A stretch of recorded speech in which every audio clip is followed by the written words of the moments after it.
गीता के 40 अनमोल विचार जिससे आपकी पूरी लाइफ बदल जाएगी।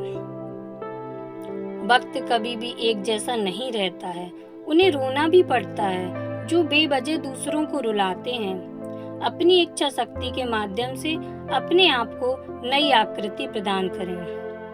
कभी भी स्वयं को अपनी आत्म इच्छा से अपमानित ना करें। इच्छा एकमात्र स्वयं का मित्र होता है और इच्छा ही एकमात्र स्वयं का शत्रु है। कोई कुछ भी कहे, बस अपने आप को शांत रखो, क्योंकि सूरज कितना भी तेज क्यों ना हो, समुद्र सूखता नहीं है। जहाँ आपकी कोई कीमत नहीं है, वहाँ पर रुकना अनुचित है, चाहे वो किसी का घर हो या किसी का मन। जब कोई हाथ और साथ दोनों ही छोड़ देता है, तब कुदरत कोई ना कोई उंगली पकड़ने वाला भेज देता है। उन्हीं का नाम कान्हा है, जो मन को नियंत्रित नहीं करते हैं। हे अर्जुन, व्यक्ति जो चाहे बन सकता है, यदि वह विश्वास के साथ इच्छित वस्तु पर लगातार चिंतन करे। सिर्फ दुनिया के सामने जीतने वाला ही विजेता नहीं होता, बल्कि किन रिश्तों के सामने कब और कहां पर हारना है, यह जानने वाला भी विजेता होता है। जो लोग बुद्धि को छोड़कर भावनाओं में बह जाते हैं, उन्हें हर कोई मूर्ख बना सकता है। वक्त से पहले मिली चीजें अपना मूल्य खो देती हैं और वक्त के बाद मिली चीजें अपना महत्व। मनुष्य को अपने कर्मों के संभावित परिणामों से प्राप्त होने वाली विजय या पराजय, लाभ या हानि, प्रसन्नता या दुख इत्यादि के बारे में सोचकर चिंता से ग्रसित नहीं होना चाहिए। आत्मा पुराने शरीर को वैसे ही छोड़ देती है जैसे मनुष्य पुराने कपड़ों को उतारकर एक नए कपड़े धारण कर लेता है। जैसे जल में तैरती नाव को तूफान उसे अपने लक्ष्य से दूर ले जाता है, ठीक वैसे ही इंद्रियां सुख मनुष्य को गलत रास्ते की ओर ले जाता है। आपका विश्वास एक पर्वत को भी खिसका सकता है, लेकिन आपके मन का संदेह दूसरा पर्वत खड़ा कर सकता है। हमारा खुद पर विश्वास होना बहुत ही जरूरी है, क्योंकि हम अपने रास्ते पर खुद चलते हैं। अपनी पीड़ा के लिए संसार को दोष मत दीजिए, अपने मन को समझाओ। तुम्हारे मन का परिवर्तन ही तुम्हारे दुखों का अंत है। खुद को कमजोर कभी नहीं समझना चाहिए। अगर आप गिरते हो तो उठने का प्रयास करो, लड़ो, पूरी निष्ठा से अपना कर्तव्य कर्म निभाओ, बाकी सब मुझ पर छोड़ दो। हो सकता है हर दिन अच्छा ना हो, लेकिन हर दिन में कुछ अच्छा जरूर होता है। धैर्य रखिए, कभी कभी आपको जीवन में सबसे अच्छा पाने के लिए सबसे बुरे दौर से गुजरना पड़ता है।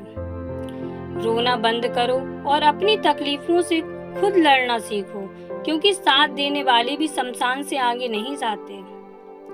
समय जब न्याय करता है, तब गवाहों की आवश्यकता नहीं पड़ती है।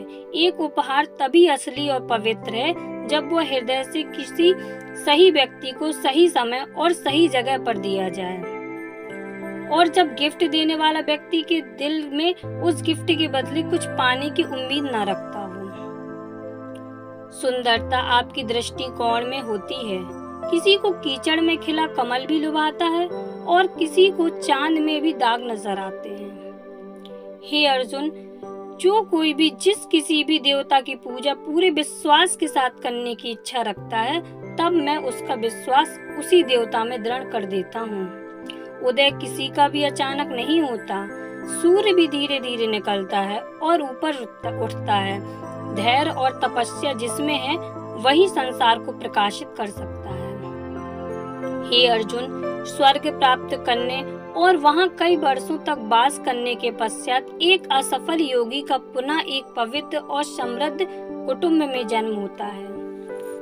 हे अर्जुन, जो व्यक्ति अपने समान सर्वत्र सम देखता है, चाहे वह दुख हो या सुख हो, वह परम योगी माना जाता है। प्रेम हो या प्रार्थना, ये तो मालूम नहीं, पर जो आपसे है किसी और से नहीं। अहंकार और संस्कार में फर्क है। अहंकार दूसरों को झुकाकर खुश होता है और संस्कार स्वयं झुककर खुश होता है। सेवा सबकी करो, मगर आशा किसी से मत रखो, क्योंकि सेवा का सही मूल्य ईश्वर ही दे सकते हैं। जब सत्य की असत्य से लड़ाई होगी तो सत्य अकेला खड़ा होगा और असत्य की फौज लंबी होगी, क्योंकि असत्य के पीछे मूर्खों का झुंड भी होगा अकेले रहना तुम्हें यह भी सिखाता है कि वास्तव में तुम्हारे पास स्वयं के अलावा और कुछ भी नहीं। जब परिवार के सदस्य अप्रिय लगने लगे और पराये अपने लगने लगे तो समझ लीजिए विनाश का समय आरंभ हो गया है। क्रोध आने पर चिल्लाने के लिए ताकत नहीं चाहिए, मगर क्रोध आने पर चुप रहने के लिए खूब ताकत चाहिए होती है। जो आपका है वो आपको मिलकर ही रहेगा, फिर चाहे उसे छीनने के लिए पूरी कायनात एक हो जाए। दो प्रकार के व्यक्ति इस संसार में स्वर्ग से भी ऊपर स्थित होते हैं। एक वो जो शक्तिशाली होकर भी क्षमा कर देते हैं और दूसरे वो जो दरिद्र होकर भी कुछ दान करते हैं। प्रेम शरीर या सुंदरता को देखकर नहीं होता है, प्रेम हृदय से होता है। जहाँ दो हृदय मिल जाएं, वहीं प्रेम जन्म लेता है। किसी भी व्यक्ति को अच्छे से जाने बिना दूसरों की बातें सुनकर उसके प्रति कोई धारणा बना लेना मूर्खता है। अगर साफ नियत से मांगा जाए तो ईश्वर नसीब से बढ़कर देता है। जब भी विनाश होने का प्रारंभ होता है, शुरुआत वाणी के संयम खोने से होती है। जीवन में सब कुछ में खत्म होने जैसा कुछ भी नहीं होता। हमेशा एक नई शुरुआत हमारा इंतजार कर रही होती है। जीवन में यदि खुश रहना है तो अधिक ध्यान उस चीज पर दें जो आपके पास है, उस पर नहीं जो दूसरों के पास है। उस दिन हमारी सारी परेशानियां खत्म हो जाएंगी, जिस दिन हमें यकीन हो जाएगा कि हमारा सारा काम ईश्वर की मर्जी से होता है। विपत्ति में धैर्य, वैभव में दया और संकट में सहनशीलता ही श्रेष्ठ व्यक्तियों के लक्षण हैं। जो व्यक्ति स्पष्ट और सीधी बात करता है उसकी वाणी कठोर जरूर होती है, लेकिन वह कभी किसी के साथ छल नहीं करता।